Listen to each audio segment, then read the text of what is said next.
This past year has been challenging in many ways. Many of the things that we have accepted as normal have been changed. At MAPS, one of our biggest programs during the spring months has been our American History Field Trip program. In 2019, we welcomed about 3,500 students from 21 local high schools to the museum. The response from both students and teachers had been very positive in the past. Unfortunately, the pandemic prevented these visits both last year and this. The purpose of this series of short videos is to bring maps to your classroom until we can again provide the actual visits. In this first video presentation, we will conduct a virtual tour of some of the displays here at MAPS that were central to our American History program. As we do not have the same time restrictions that were normal during an actual visit, we can cover more of the displays and a little more of an in-depth background. We can also introduce you to a second display room, one that we typically do not have time to show during in-person visits. We will, however, still focus on some of the key social studies learning standards around which our program has been built. We also hope to highlight some of the local connections to the state of Ohio. All of the videos and photographs used in this presentation were taken here at the MAPS Air Museum. The role of aviation as an instrument of warfare started with World War I. Tensions had been brewing throughout Europe for years before the war actually broke out. A number of alliances involving European powers, the Ottoman Empire, Russia, and other parties had existed for years, but political instability in the Balkans threatened to destroy these agreements. The spark that ignited World War I was struck in Sarajevo, Bosnia, where Archduke Franz Ferdinand, heir to the Austro-Hungarian Empire, was shot to death along with his wife Sophie by the Serbian nationalist Gavrilo Princip on June 28, 1914. Princip and other nationalists were struggling to end Austro-Hungarian rule over Bosnia and Herzegovina. World War I was the first major conflict to harness the power of the aircraft. At the dawn of World War I, aviation was a relatively new field. The Wright brothers took their first sustained flight just 11 years before in 1903. Aircraft were initially used primarily for reconnaissance missions. The first machine guns were successfully mounted on planes in June of 1912 in the United States, but were imperfect. If timed incorrectly, the bullet could easily destroy the propeller of the plane it came from. By war's end, the Allies were producing 5 times more aircraft than the Germans. The war devastated a continent. World War I took the lives of more than 9 million soldiers, with 21 million more wounded. Civilian casualties numbered close to 10 million. The two nations most affected were Germany and France, each of which sent some 80% of their male population between the ages of 15 and 49 into battle. The political disruption surrounding World War I also contributed to the fall of 4 imperial dynasties: Germany, Austria-Hungary, Russia, and the Ottoman Empire. At the Paris Peace Conference in 1919, Allied leaders stated their desire to build a post-war world that would safeguard itself against future conflicts of such devastating scale. But the Treaty of Versailles, signed on June 28, 1919, would not achieve that lofty goal. Saddled with war guilt, heavy reparations, and denied entrance into the League of Nations, Germany felt tricked into signing the treaty, having believed that any peace would be a peace without victory. As the years passed, hatred of the Versailles Treaty and its authors settled into a smoldering resentment in Germany. That and the onset of the Great Depression resulted in the rise of nationalist movements in the country, one headed by a young, ambitious, Austrian-born German politician. When the First World War ended, the United States was quick to leave behind its European commitment. Disillusionment over World War I fed opposition to foreign entanglements and support for the policy of American isolationism. Strong anti-war and non-interventionist sentiments were expressed by the America First Committee, a group who favored isolationism and staunchly opposed U.S. intervention or providing aid to the Allies. In late 1940, national hero and aviator Charles Lindbergh became the spokesman for the anti-war America First Committee. Speaking to overflow crowds in Madison Square Garden in New York City and Soldier Field in Chicago, his speeches were heard by millions. While America did not enter the war until after the attack at Pearl Harbor, Americans were already volunteering to enter the fight. A number of American flyers joined the 3 Eagle squadrons of the Royal Air Force early in 1941. These squadrons were composed primarily of American flyers. Among these flyers were Don Blakesley of Fairport Harbor, Ohio, and Don Gentile of Piqua, Ohio. When America entered the war in 1941, the Eagle squadrons became part of the U.S. Army Air Corps. These veteran pilots provided a wealth of experience to flyers who had never seen combat.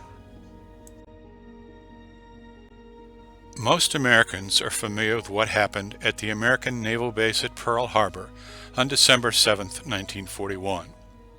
The Pearl Harbor display in the Gallery of Heroes is at the heart of our World War II collection. Of the 2,403 American casualties that were suffered that morning, 1,177 of those died on one ship, the USS Arizona. 41 of those who died were from the state of Ohio. Part of the collection at the Maps Air Museum is a small piece of the superstructure of the battleship USS Arizona. President Franklin Roosevelt made a speech the next day to a joint session of Congress asking for a declaration of war. A copy of the congressional record of that speech is also included in the Pearl Harbor display. Among those that perished that morning was an Ohio resident by the name of Robert Scott. Machinist Mate First Class Scott was assigned to the battleship USS California when the Japanese attacked Pearl Harbor on December 7, 1941. The compartment containing the air compressor to which Scott was assigned as his battle station was flooded as a result of a torpedo hit. The remainder of the personnel evacuated the space, but Scott refused to leave, saying words to the effect that, "This is my station, and I will stay and give them air as long as the guns are going." For his heroic actions on that fateful morning, Robert R. Scott was posthumously awarded the Congressional Medal of Honor. Scott is not the only Ohio resident awarded the Medal of Honor that we have honored here at the Maps Air Museum. Among those Ohio Medal of Honor winners that we have remembered with displays and memorials are William Pittenger of Knoxville, Ohio, who fought in the Civil War and was one of the first recipients of the Medal of Honor. Robert A. Pinn of Perry Township, Ohio, was one of only 4 black Americans from Ohio to receive the Medal of Honor during the American Civil War. William R. Richardson of Cleveland, Ohio, awarded the Medal of Honor for actions during the Battle of Petersburg during the Civil War.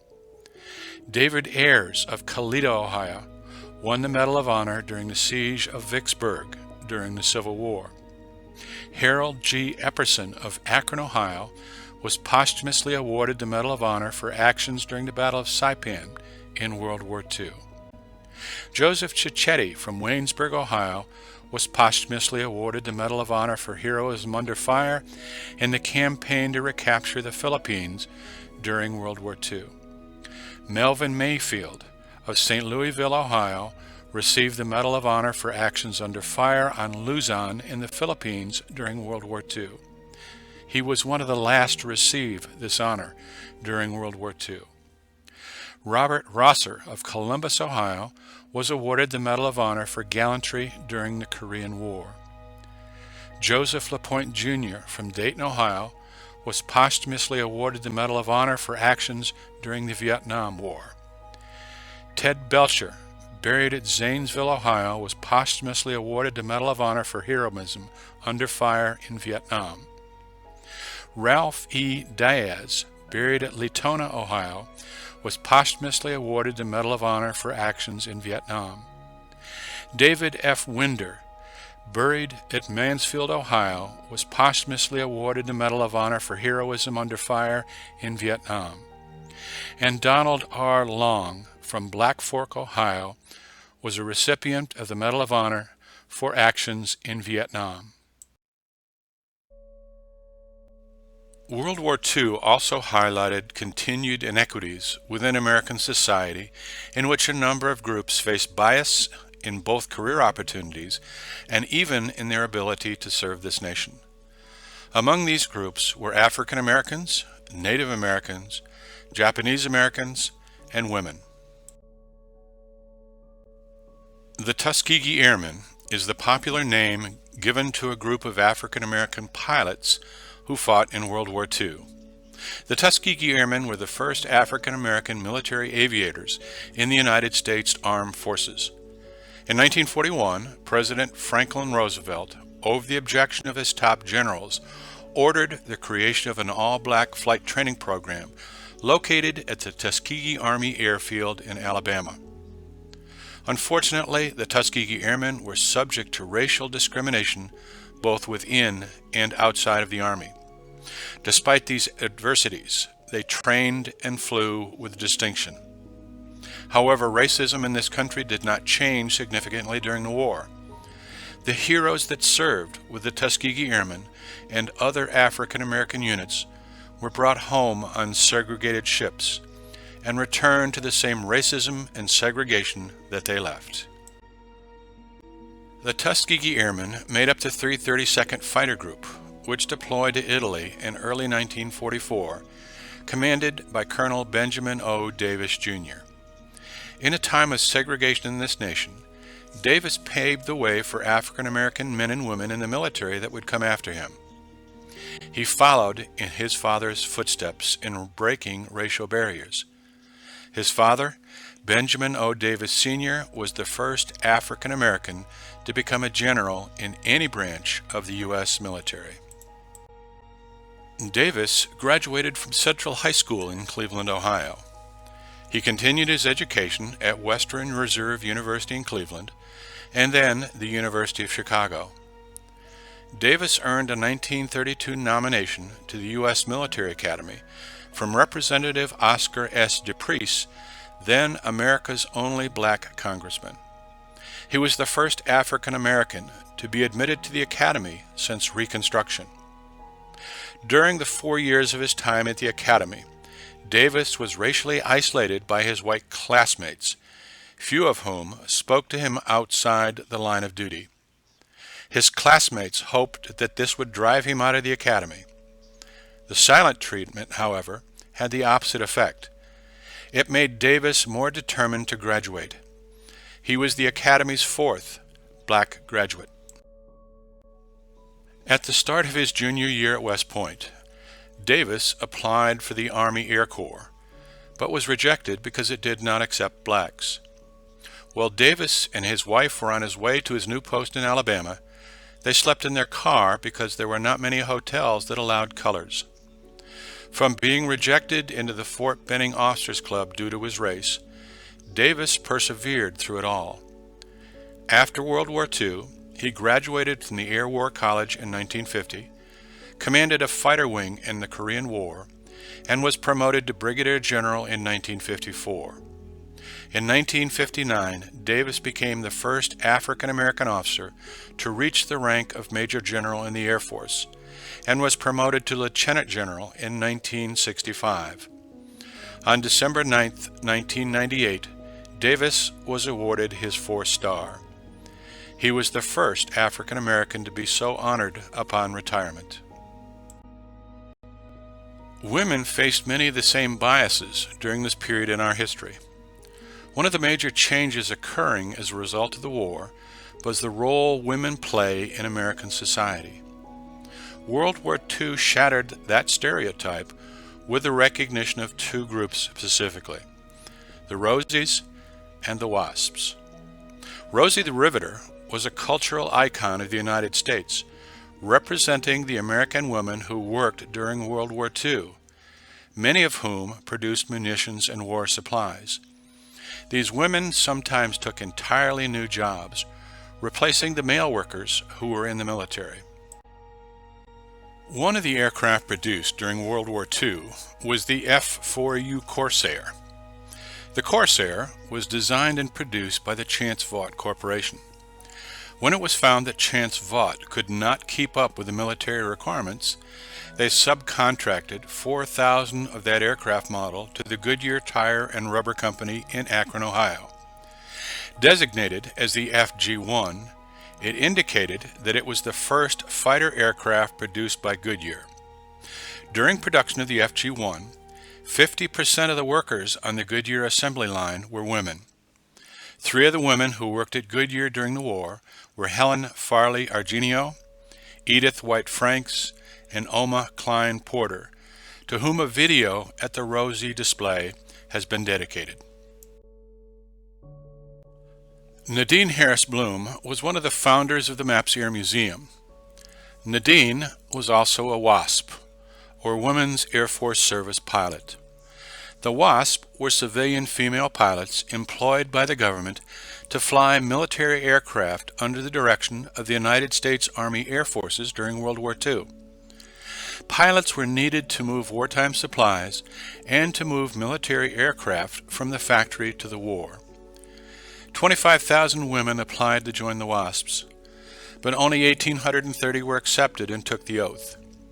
Of these, only 1,074 of them passed the training and joined, each one freeing a male pilot for combat service and duty. Nadine was one of those selected. Trained at a venture field in Texas, Nadine graduated with WASP Class 43-W-7. During the war, she flew from Newcastle Army Air Base in Delaware, Childress Army Airfield in Texas, Fairfax Army Airfield in Kansas, Honda Army Airfield in Texas, and Long Beach Army Airfield in California. For some, World War II represented a major turning point for women as they eagerly supported the war effort. Others emphasized that the changes were temporary, and that immediately after the war was over, women were replaced by returning servicemen and expected to return to traditional roles of wives and mothers. Regardless of the position taken, the Rosies, the WASPs, and the generations that followed them knew that working outside of the house was in fact a possibility for women.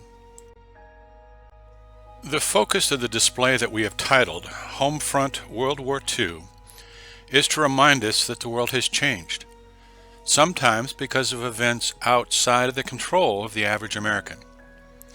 World War II, unlike modern warfare, involved the majority of the male population either in critical industry or in the military.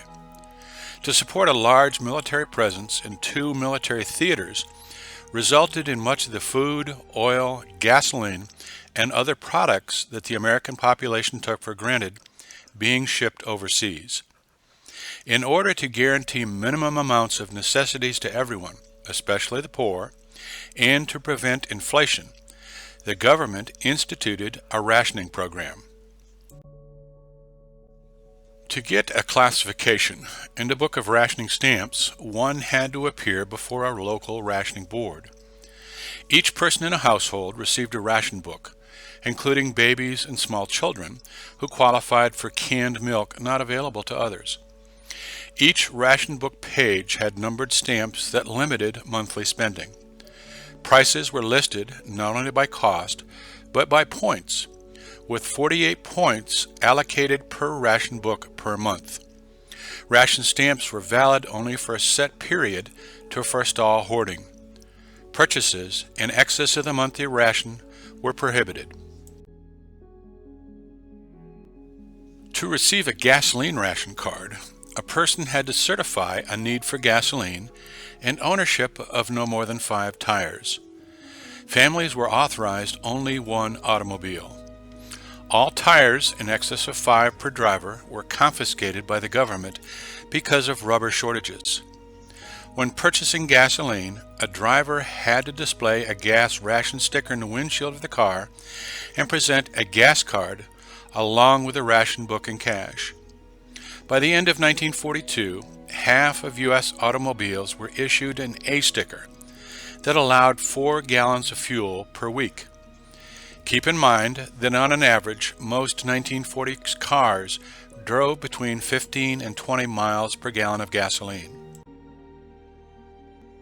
On June 6, 1944, Allied forces went ashore on the beaches of Normandy.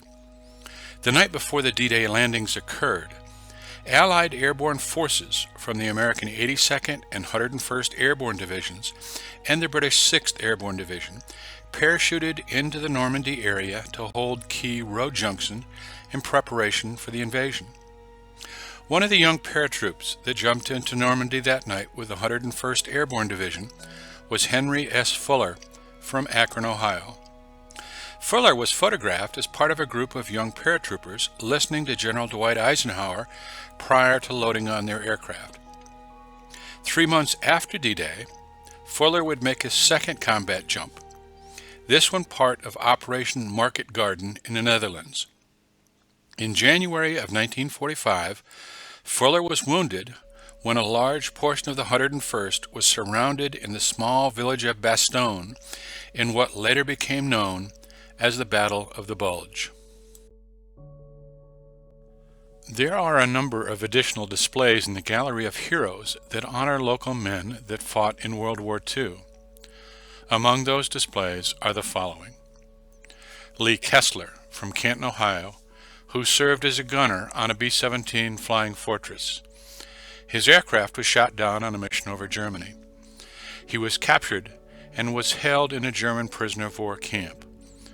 Some of Kessler's artwork and a video interview about his experiences are included in his display. Reamer Sewell, who went to Crosby Elementary School in Akron, Ohio, was a navigator on a B-26 bomber stationed in Europe. Like Kessler, his aircraft was shot down and he became a prisoner of war. The original telegraphs that were sent to his family and letters that Sewell sent home from the POW camp are included in his display. W.K. Haynes from Cuyahoga Falls, Ohio, flew 51 missions over occupied Europe as the pilot of a B-24 Liberator bomber. Like Lee Kessler, a video interview with Haynes about his wartime experiences is included with his display. Adam Parsons, who graduated from Akron's Garfield High School, was a C-47 pilot during World War II. On June 6, 1944, he was the co-pilot of a C-47 assigned to drop paratroops from the 101st Airborne Division into Normandy. Clay Baker, also a Garfield High School graduate, flew 35 missions over occupied Europe as the pilot of a B-17 bomber. And Charles Kramer, a graduate of Bucknell High School in Akron, Ohio, flew 25 missions from England in B-17s with a 305th Bomb Group. Heroism comes in all forms, and it is not always found in combat. Jerry Lind graduated from Hudson High School at age 16.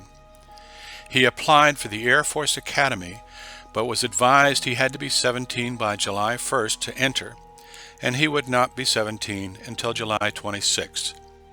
So he applied for a scholarship to Purdue University in the Reserve Officer Training Corps program. He received an appointment to the Air Force Academy after completion of his freshman year at Purdue. In 1990, Jerry graduated from the F-111 Flight Training Program and was assigned to the Royal Air Force Base in Upper Hayford, England. On September 17, 1992, he and his weapons officer, Major David McGuire, were returning from a training mission when their plane developed mechanical problems which made a crash inevitable. They were instructed by their base controller to eject. If they had ejected, however, the F-111 would have crashed into the village of Upper Hayford with devastating loss of life and property. So they decided to remain aboard and try to land their crippled aircraft.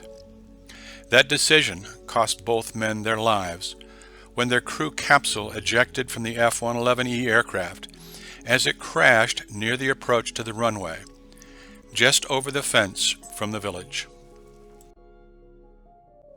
While not included in either of the two display rooms currently open to guests at the MAPS Air Museum, there is one other display that deserves to be mentioned in this presentation.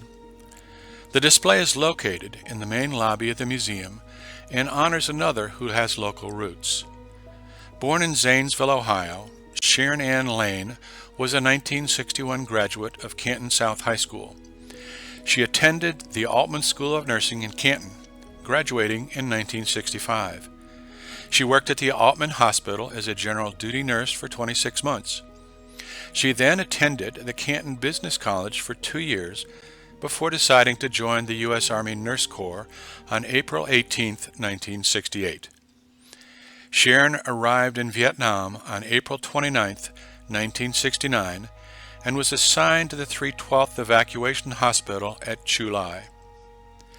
On June 8, 1969, First Lieutenant Sharon Lane was killed by enemy rocket fire while on duty at the hospital, becoming the first and only female combat casualty of the war. Her name is the first one displayed in Line 112 of Panel 23W of the Vietnam Veterans Memorial Wall in Washington, D.C. Some of the displays represent those that have served during the War on Terrorism. The display honoring Richard P. Ramey is one such display. Ramey, a Perry High School graduate, joined the Army in 1996. He was trained as an Explosive Ordnance Disposal, or EOD, specialist. On February 8, 2004, Staff Sergeant Ramey was killed while disarming an improvised explosive device, or IED, in Iraq. In addition to the display honoring Ramey, he also has a carved memorial feather in the museum's Fallen Feather display. One of 300, each one dedicated to an Ohio resident lost in the War on Terrorism. There are well over 100 additional displays in both the Gallery of Heroes and the Ohio Military Museum display rooms that we cannot hope to cover in this short video presentation. Most tell the stories of Ohio residents who served and some who gave up their lives in service to this nation. Maps exist to remember them and to tell their stories. If we and other organizations like us do not preserve their stories and their history, their service and sacrifice will be lost to future generations.